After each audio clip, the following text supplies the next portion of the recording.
પ્રભુ, આજે થાળમાં એક વાનગી નવીન છે, જે પહેલાં આપને વાત કરી હતી. ભીંડાને ભરેલ ભીંડો બનાવ્યો પ્રભુ.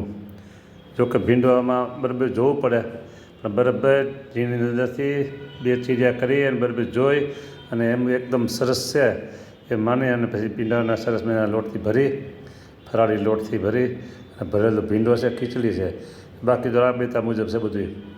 અને આજે તમારે આશીર્વાદ દેવાના છે. હમણાં આપણા અહીં સેવક આવ્યા હતા, રમેશભાઈ હરખાણી. એ નાનપણથી આપની સેવામાં છે, નાનપણથી.